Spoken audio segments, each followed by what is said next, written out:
ለሰዓቱ ወደ ያዝናቸው ዝርዝር ዜናዎች አለፍን። በቀጣይ ወራት የገቢ አሰባሰብን በማጠናከርና የፋይናንስ ወጪን በመቀነስ የታቀዱ የልማት ስራዎችን ለማሳካት ትኩረት ተሰጥቶ እንደሚሰራ የወላይታ ዞን ዋና አስተዳዳሪ ረዳት ፕሮፌሰር ሳሙኤል ተሰማ ገለጹ። በልማትና መልካም አስተዳደር ስራዎች ላይ የሚስተዋሉ ችግሮችን በፍጥነት የማረምና እርምጃዎችን የመውሰድ ተግባር ተጠናክሮ እንደሚቀጥልም ዋና አስተዳዳሪው አመልክተዋል። የወላይታ ዞን አስተዳደር ምክር ቤት የ2018 በጀት ዓመት አንደኛ ሩብ ዓመት የዞን ሴክተር መስሪያ ቤቶች አፈጻጸም ገምግሟል። ፍሬ ህይወት ተስፋዬ ዝርዝሩን አሰናድታዋለች። የወላይታ ዞን መስተዳድር ምክር ቤት የሁሉም መምሪያዎች የ2018 ሩብ ዓመት የስራ እቅድ አፈጻጸምን ገምግሟል። በዚህም የተሻለ አፈጻጸም ያላቸውን በማጠናከርና ክፍተቶችን ለማረም በትኩረት ሊሰራ እንደሚገባ ያሳሰቡት የወላይታ ዞን ዋና አስተዳዳሪ ረዳት ፕሮፌሰር ሳሙኤል ተሰማ በተለይም የፋይናንስ ወጪ ለመቆጠብና ከገቢ አሰባሰብ ጋር ተያይዞ በትኩረት ይሰራል ብለዋል። ገቢ ወሳኝ ነው። ለዞናችን ልማት አዳጊ የህዝብ ልማት ፍላጎት ለማርካት የገቢ ጉዳይ በጣም ሲሪየስ ነው። አሁን የአርሶ አደር የገጠር መሬት መጠቀሚያ የእርሻ መጠቀሚያ ይሄ ጥሩ ግብር የሚሰበስብበት ሰዓት ነው። እንደዚሁም በከተሞች ደግሞ ነጋዴዎች ግብራቸውን በአግባቡ የሚከፍሉበት ጊዜ ነው። ስለዚህ ከአንደኛው ሩብ ዓመት የተሻለ ገቢ እንሰበስባለን ብለን በትኩረት ከምንሰራቸው ስራዎች ውስጥ መስኮች ውስጥ አንዱ ነው። ሌላው ደግሞ የፋይናንስ ጋር ተያይዞ ያሉ ነገር የመንግስትን ህግና ስርዓትን ተከትለው ወጪን በመቀነስ ወጪ ቁጣቢ በሆነ መንገድ ፋይናንሱን እንዴት እንጠቀም ከመንግስት ተበጀቱ እንደዚሁም ከመንግስታዊ ካልሆኑ ድርጅቶች የሚበጀቱ በጀቶች ለታለመለት ዓላማ ብቻ ስለመዋላቸው በትኩረት አድርገን የምናይበት ነው። በተጨማሪም ዋና አስተዳዳሪው በግብርና መስክ አስፈላጊውን ግብዓት ከማቅረብ አኳያ የሚስተዋሉ ችግሮችን በመቅረፍ በመስኖ የተሻለ ምርት ለማምረት መስራት እንደሚጠበቅም አብራርተዋል። ሌላው የግብርናው መስክ በትኩረት ሰጥተን ከምንሰራቸው ስራዎች ውስጥ ነው። ስለዚህ የማዳበሪያ ስርጭቱ፣ ቀጣይ መስኖ ዝግጅት ምን ይመስላል፣ ሌሎችም ተግባራት ከግብዓት አንጻር እንስሳት ላይ የምንሰራው ስራ በሌማት ትሩፋት ላይ የምንሰራቸው ስራዎች እጅግ በጣም ትኩረት የሚሹ ጉዳዮች ናቸው። እነሱ ላይ ውይይት አድርገናል። እንደ ዞን በተለያዩ መስኮች የተመዘገቡ ውጤቶችን በማስቀጠል እንደ ፋይናንስ፣ የመንግስት ንብረት አያያዝና የተጀመሩ ካፒታል ፕሮጀክቶችን ከማጠናቀቅ አኳያ እንደ ገቢ ደግሞ ዘርፉን ከማዘመን እንዲሁም በግብርናው የአረንጓዴ አሻራ ልማት ጋር ተያይዞ ያሉ አፈጻጸሞች የተሻሉ መሆናቸውን ያነሱት ኃላፊዎች በክፍተት የተነሱትን ወጪ መቆጠብ፣ ገቢ ምንጮችን አሟጦ በመጠቀም መሰብሰብና የግብርና ግብዓት በወቅቱ ከማቅረብ ጋር በትኩረት እንሰራለን ብለዋል።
በሁሉም ዘርፎች ስኬታማ ለመሆን የሁሉም ባለድርሻ አካላት ተሳትፎ ወሳኝ ነው ያሉት ኃላፊዎች ከተባበርን በቀጣይ የተሻለ ውጤት ማስመዝገብ እንችላለን ባይ ናቸው።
ባለፉት የክረምት ወራት በፓርቲ መሪነት የህዝቡን ተጠቃሚነት ለማረጋገጥ የተሰሩ ስራዎች አበረታች ናቸው አሉ የወላይታ ዞን ብልጽግና ፓርቲ ቅርንጫፍ ጽህፈት ቤት ኃላፊ ዶክተር አማረ አቦታ።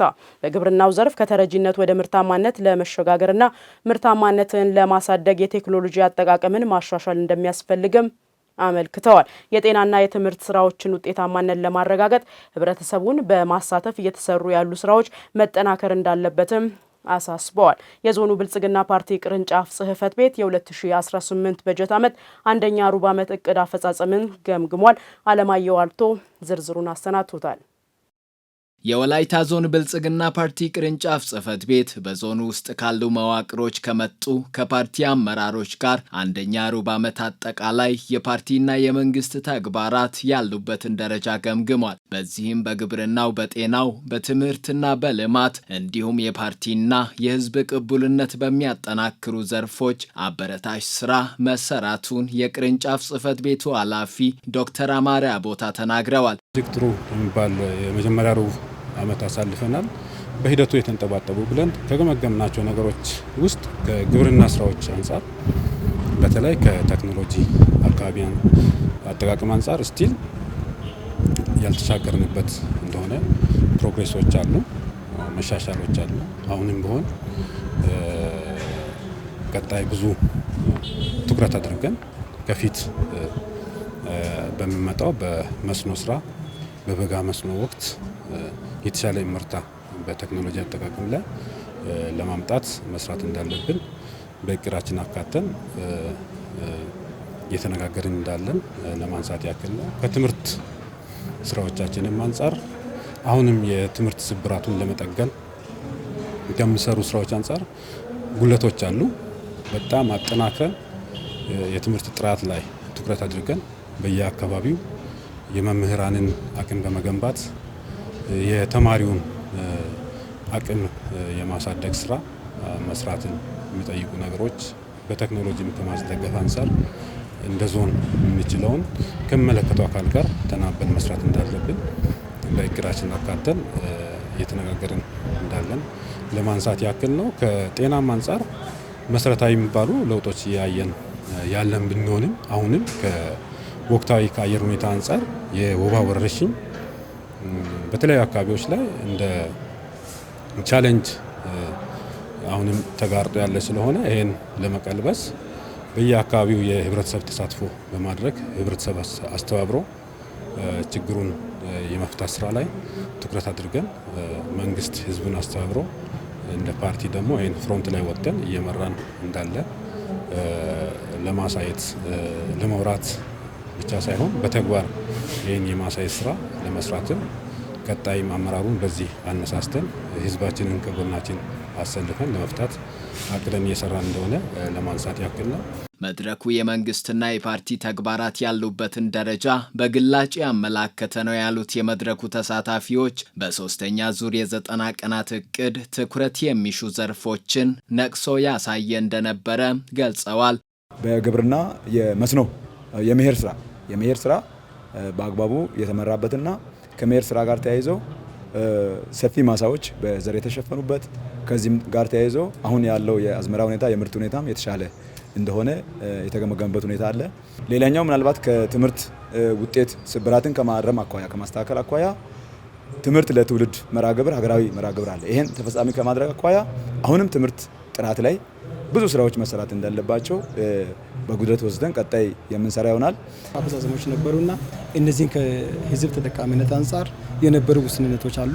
እነዚያ ደግሞ በቀጣይ ሩብ ዓመት ወይም በሁለተኛው ግማሽ ዓመት አፈጻጸማችን ላይ ተካቶ ተሻሽሎ መገኘት እንዳለበትና ሌሎች አሁን ደግሞ በማህበረሰብ ዘንድ የወባ በጤና በኩል የወባ ወረርሽኝ ነበረ። እሱን ደግሞ ለመከታተልና ለመቆጣጠር ህዝቡን በነቂስ በማሳተፍ መከላከል ስራ በደንብ መስራት እንዳለብን የግብርና ቴክኖሎጂ አጠቃቀም፣ የትምህርት ስራና ሌሎች ዘርፎች በሁለተኛ ዙር የ90 ቀናት እቅድ አፈጻጸም ድክመት የታየባቸው ዘርፎች ላይ በማተኮር ጠንካራ ሀገረ መንግስት ለመገንባት ቅንጅታዊ አሰራርን ማጠናከር እንደሚያስፈልግ የወላይታ ዞን ብልጽግና ቅርንጫፍ ጽህፈት ቤት ኃላፊ ዶክተር አማረ አቦታ አሳስበዋል።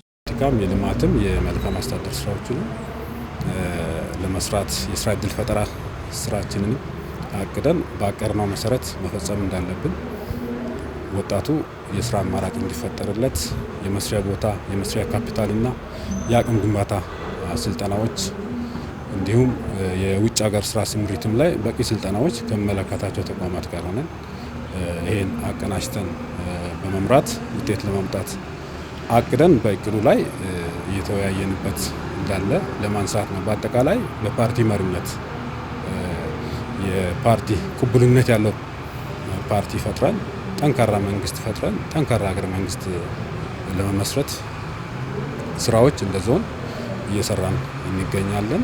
የአካባቢ ሰላምና ደህንነት እንዲጠበቅ፣ ልማት እንዲፋጠንና ሰው ሰራሽ የኑሮ ውድነት ዜጎችን እንዳይፈታተን ለማድረግ የዞኑ ብልጽግና ፓርቲ ቅርንጫፍ ጽህፈት ቤት ልዩ ትኩረት ሰጥቶ እየሰራ ይገኛል። መስማት የተሳናቸው በኢኮኖሚው ዘርፍ ተጠቃሚ እንዲሆኑና ሰብአዊ መብታቸው እንዲጠበቅ ተቋማት በትኩረት ሊሰሩ ይገባል አሉ የወላይታ ሶዶ ከተማ ሰራተኛና ማህበራዊ ጉዳይ መምሪያ ኃላፊ ወይዘሮ ኢትዮጵያ አለሙ። በዓለም አቀፍ ደረጃ ለ67ኛ ጊዜ በሀገር አቀፍ ደረጃ ደግሞ ለ33ኛ ጊዜ የሚከበረው ዓለም አቀፍ መስማት የተሳናቸው ህዝቦች ቀን በወላይታ ሶዶ ከተማ ያለ ምልክት ቋንቋ ሰብአዊ መብት ሊከበር አይችልም በሚል መሪ ቃል ተከብሯል። ሰናይት አብርሃም ተጨማሪ አላት። በዓለም አቀፍ ደረጃ 67ኛ ጊዜ በሀገራችን ደግሞ 33ኛ ጊዜ የሚከበረው መስማት የተሳናቸው የማህበረሰብ ክፍሎች ቀን ያለ ምልክት ቋንቋ ሰብአዊ መብት ሊከበር አይችልም በሚል መሪ ቃል በወላይታ ሶዶ ከተማ ተከብሯል። በበዓሉ የተገኙት የወላይታ ሶዶ ከተማ ሰራተኛና ማህበራዊ ጉዳዮች መምሪያ ኃላፊ ወይዘሮ ኢትዮጵያ አለሙ መስማት የተሳናቸው በማህበር ተደራጅተው በኢኮኖሚ ዘርፍ ተጠቃሚ እንዲሆኑ ሲሰራ መቆየቱን አንስተው በተለያዩ ተቋማት አገልግሎትን በአግባቡ እንዲያገኙ ምቹ ሁኔታ ሊፈጠር ይገባል ብለዋል። የገበያ ድጋፍ አግኝቶ የራሳቸውን ኢኮኖሚ የሚያስኬዱ ተጨማሪ ሰውም ቀጥሮ የሚያሰሩ እንዳሉ ሁሉ ደግሞ ሌሎች ደግሞ ይሄን እድል ያላገኙ ከቤታቸው ያልወጡ የምልክት ቋንቋ መማርም ያልቻሉ መጠቀምም ያልቻሉ ደግሞ ዜጎቻችን ስላሉ እነዚህ ቀጣይ ከተማው በትኩረት ከዚህ ማህበራት ጋር ተያይዞ አቀናጅቶ መስራት ያስፈልጋል። በየትምህርት ቤቱ ተጨማሪ ደግሞ በየተቋማት የትኛውንም አግሎት ሊያገኙ ሲመጡ ሳይቸገሩ ሀሳባቸው የሚገልጹበት ሂደት ሊፈጠር ይገባል። እንደ መንግስትም ይሄን አቅዶ ቀጣይ መስራት አስፈላጊ ነው። አካል ጉዳተኞች እንደ ማንኛውም ማህበረሰብ ክፍሎች በማህበራዊ ኢኮኖሚያዊና ፖለቲካዊ ዘርፎች ተጠቃሚ እንዲሆኑ ማስቻል ተሳትፏቸው ከፍ እንዲል ያደርጋል። መስማት የተሳናቸው ወገኖች ምንም ሳይቸገሩ ከሌሎች ማህበረሰብ ክፍሎች ጋር መግባባት እንዲችሉ የምልክት ቋንቋ ማስተማር ስራ ላይ ትኩረት ማድረግ ያስፈልጋል ብለዋል የበዓሉ ታዳሚዎች። ብዙ ሴቶች ብዙ ጥቃት ገላጭ ነው። ብዙ ሴቶች የጥቃት ብዙ ገላጭ ነው። ወደፊት መንግስት መስማይሽናቱ ተጋፋ ማድረግ ልሉ ተቋማት ምልክት ቋንቋ አሽሩጎማ አለመኖር ዋናው ችግሩ ነው። ወደፊት መንግስታዊና መንግስታዊ ያልሆኑ ተቋማት ምልክት ቋንቋ አሽሩጎማ ማከተል አለበት። በተጨማሪ መስማይሽናቱ ብዙ ማህበራዊ ብዙ ችግር አለ። ወደፊት መንግስት መስማይሽናቱ ችግር መታያ ያስፈልጋል። አሁን በኢኮኖሚው ለመሳተፍ ሲፈልግ ኮሙኒኬሽን ተግዳር ካለው እንዴት ነው ኮሙኒኬሽን ላይ ተሳተፍ መሆን ይችላል? እንዴት ነው ልማት ላይ ተሳተፍ መሆን ይችላል? ስለዚህ ቋንቋችን፣ ሀብታችን፣ ኢኮኖሚያችን፣ ልማታችን፣ መግባባችን እና መሸጋገሪያችን ነው። ይሄ ነገር ከተስተካከለ በየትኛውም ልማት ላይም በኢኮኖሚ ላይም ልንሳተፍ እንችላለን ብዬ አልገምትም። ምክንያቱም ኮሙኒኬሽን እናንተ ለመግባባት በመካከላችን ኮሙኒኬሽን ነገር አለ። ለመነጋገር ሲፈልግ ቋንቋ ያስፈልጋል። አንተ ካልቻልክ በምንድን ነው? መስማት የተሳናቸው ወገኖች አክለው መንግስት መስማት የተሳናቸው የማህበረሰብ ክፍሎች በሁሉም ዘርፎች ተጠቃሚ እንዲሆኑ መርዳትና ሰብአዊ መብታቸውን ማስከበር ይገባል ይላሉ። አካል ጉዳተኞች መብታቸው መከበር አለበት። መብታቸውን ደግሞ ማወቅ አለባቸው። በጣም ማወቅ አለባቸው። በከተማ ውስጥ የምልክት ቋንቋ የሚያውቁ አንዳንድ ሰዎች አሉ። ገጠር አካባቢ ግን የምልክት ቋንቋ የሚያውቅ ሰው የለም። ለወደፊት የምልክት ቋንቋ በየቦታው መሰራጨት አለበት፣ ስልጠና መሰጠት አለበት። የተለያዩ ብሔረሰቦች 80 ከዛ በላይ የሆኑ ቋንቋቸው እውቅና ተሰጥቷቸው ሰብአዊ መብታቸው ተከብሯል። ስለዚህ ለመስማት ተነቸው የራሳቸው ውጫቸው ቋንቋ ነው። ቋንቋ ስለሆነ የምንግባባበት ቋንቋ ስለሆነ በቃ ለዚህ እውቅና እንዲሰጠው ሰብአዊ መብታችን እንዲከበር ከመንግስት የሚጠብቁት ነገር ይሄን በዋናነት ይሄን አድቮኬሲ የምናደርግበት ጥረት ነው። ባለድርሻ አካላት በምልክት ቋንቋ የሚያስተምሩ መምህራንን በማሰልጠንና የተለያዩ ተቋማት ምልክት ቋንቋ የተማሩ ሰዎችን ማሰማራት እንደሚገባ ተገልጿል። የተሳናቸው ህጻናት ባሉበት አካባቢ በሚኖሩ በግል ትምህርት ቤቶችም በመንግስት ትምህርት ቤቶችም ልዩ ትኩረት ተሰጥቷቸው በመማር ወደፊታቸው በደንብ ማሳመር አለባቸው የሚል ሐሳብ አለኝ። በተለይ መስማት የተሳናቸው ህጻናት፣ ወጣቶች በማንኛውም ትምህርት ቤት እንደማንኛውም ማህበረሰብ የመማር መብታቸው የተጠበቀ ነው። ስለዚህ ማህበረሰቡ ከምን ጊዜ በላይ ትኩረት በመስጠት እነዚህ በተለይ ሰዎች ጎን በመቆም የሚያስፈልጋቸውን ድጋፍ ማድረግ አስፈላጊ ነው። የጤና ተቋማትን ስንሄድ እኛ መግባቢያ የሚሆነንን ነገር የምልክት ቋንቋን የሚናገሩ ሰዎች አናገኝም። ስለዚህ ይሄ ተግዳሮት ነው። ሴት ስንሆን ይሄ ደግሞ ሲጨመር ቻሌንጁን በጣም ከፍ ያደርግብናል። ስለዚህ እንደ ባለድርሻ አካል ከዚህ በኋላ ያው ክልል ላይ እንደሆነው ሴቶችና ማህበራዊ ጉዳይ ተብሏልና ካሁን በኋላ አብረን ነው ልንሰራ ያለነው። እኛም እንደ ባለድርሻ አካል መስራት ያለብንን ነገር ኃላፊነት እንወስዳለን። አካል ጉዳተኛ የማህበረሰብ ክፍሎች ተጠቃሚነታቸው እስኪረጋገጥ ልዩ ትኩረት ተሰጥቶ መሰራት ይገባል ተብሏል። የመሰረተ ልማትና የመልካም አስተዳደር ተግባራት የህብረተሰቡን ተጠቃሚነት ለማረጋገጥ በትኩረት መሰራት እንዳለባቸው የኦፋ ወረዳ ምክር ቤት አባላት ጠየቁ። በወረዳው የሚገኙ የቀበሌ ምክር ቤቶችን ማጠናከር፣ መደገፍና የህዝብ ውይይት መድረክ በየወቅቱ ማካሄድ እንዳለበትም ተመላክቷል። የኦፋ ወረዳ ምክር ቤት 4ኛ ዙር ምርጫ 13ኛ የስራ ዘመን 40ኛ መደበኛ ጉባኤም አካሂዷል። ለሪፖርተራችን ዳዊት ኮይሻ ዘገባ ውብሸት ጳውሎስ። በየቀበሌያት የሚገኙ የህዝብ ምክር ቤቶች የህብረተሰብን ተጠቃሚነት ለማሳደግና የመንግስትና የህዝብ ትስስር እንዳይሸረሽር እንዲሁም የመልካም አስተዳደር ችግሮች እንዲፈቱም ትልቅ ሚና አላቸው። የኦፋ ወረዳ ምክር ቤትም 4ኛ ዙር ምርጫ 13ኛ የስራ ዘመን 40ኛ መደበኛ ጉባኤ ባካሄደበት ወቅት የምክር ቤት አባላት አበክሮ ካነሷቸው ጉዳዮች መካከል የየቀበሌያት ምክር ቤቶችን ማጠናከር፣ በየጊዜው የህዝብ ውይይቶችን ማካሄድና በኦዲት የተገኘ የህዝብና የመንግስት ሀብት ማስመለስ የመሳሰሉት ቀዳሚዎች ናቸው። በቀበሌ ደረጃ ምክር ቤቶችን ማጠናከር፣ የህዝብ መድረኮችን ማጠናከር፣ ልማት ስራዎችን በጋራ ህዝብን አነሳስቶ ስራ እንዲሰራ በዚህ ዓመት እንግዲህ በአንደኛው ሩብ ዓመት እቅድ ደረጃ የተከናወኑ ቅድመ ዝግጅት ሁኔታዎችን ሁሉ አጠናክሮ በዚህ ቀጣይ እቅድ ደረጃ የተያዙ ጉዳዮችን በቀጣዩ ሩብ ዓመት ድረስ ተሰርቶ በውጤት እንዲመዘገብና እንዲሻሻል ለሚመለከተው አካላት ሁሉ አቅርበናል። የምክር ቤቱ አፈጻጸም ምንድነው የሚለውን ያው ገምግመን አቅጣጫ ያስቀምጥበት ከምክር ቤትም አንጻር ደካማ ጎኖች እንዳሉ በቀበሌ የቀበሌ ምክር ቤት ተጠናክሮ እየሰራ ያለ መሆኑን ስለዚህ ካሁን በኋላ እነዚህ ደካማ ጎኖችን በማሻሻል ለቀጣይ ሁለተኛው ሩብ ዓመት ላይ ተሻሽሎ የምናገኝበት ሁኔታ ይፈጠር የሚለውን አስተያየት ሰጥተን የደምድብን ሁኔታ አለ።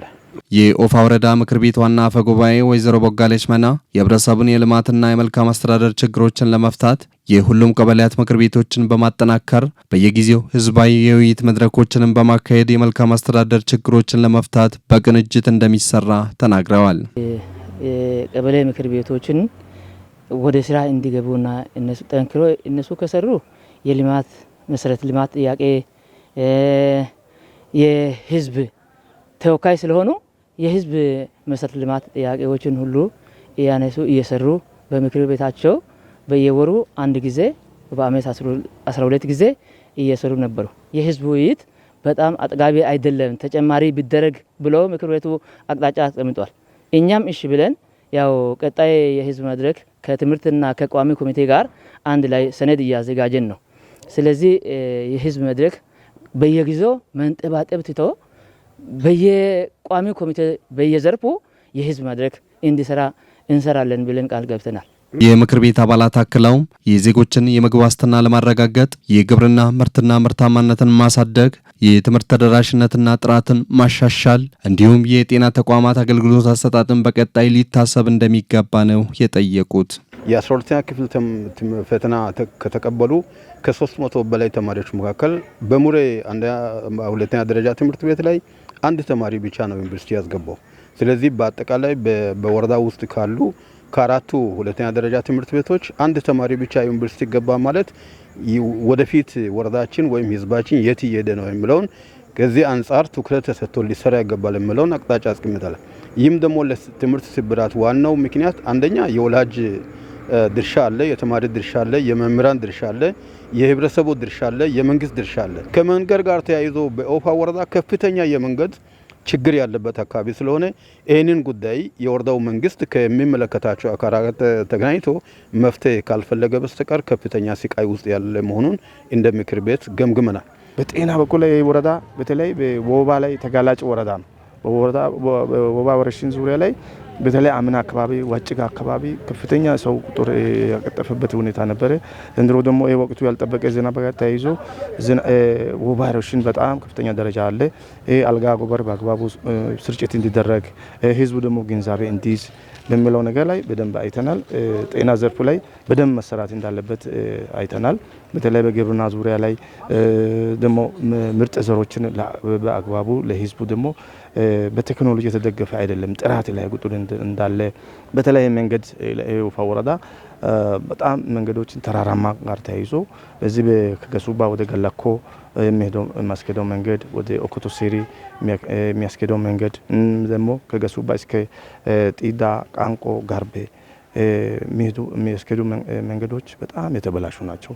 ሰው እንደው በሁለት እግር ባጃጅ እንኳን መሄድ አይችልም።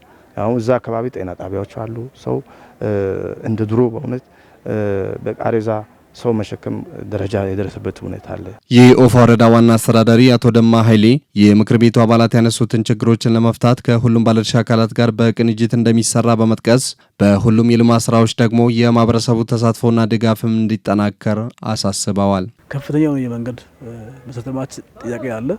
ይህን ለማከናወን ከመቼውም ጊዜ በላይ እንድንሰራ አድርጎናል። ከሱባ ተነስቶ ከሱባ ጋልዳ ጢዳ ጋርቤ ቃንቆ መንገድ፣ ከሱባ ሙሬ ኦኮሴሬ መንገድ፣ ከሱባ ወደ የኪያ የሚሄዱ መንገዶች ችግር ያለባቸው መንገዶች ናቸው በመባል የተነሱ ነገሮችን አንደኛ ህዝቡ በማሳተፍ ሁለተኛ ደግሞ እኛ የምንችለውን በማድረግና ከኛ አቅም በላይ ደግሞ የሆነው ለሚመለከተው አካል በማስተላለፍ እንሰራለን የሚል አቋም ይዘናል። ከዛ ባለፈው ከፍተኛ ችግር ያለበት አሁንም ሁሉም ሰው አስተያየት የሰጠው ትምህርት ላይ ነው። ትምህርት በጣም ወሳኝ ጉዳይ ነው። ግን አሁን ባለው ሁኔታ የትምህርት ጥራት ጉዳይ ጥያቄ ውስጥ ነው ያለው። የ8ኛም የ6ኛም የ12ኛ ክፍል ውጤትም ዝቅተኛ ነው እንደኛ ወረዳ።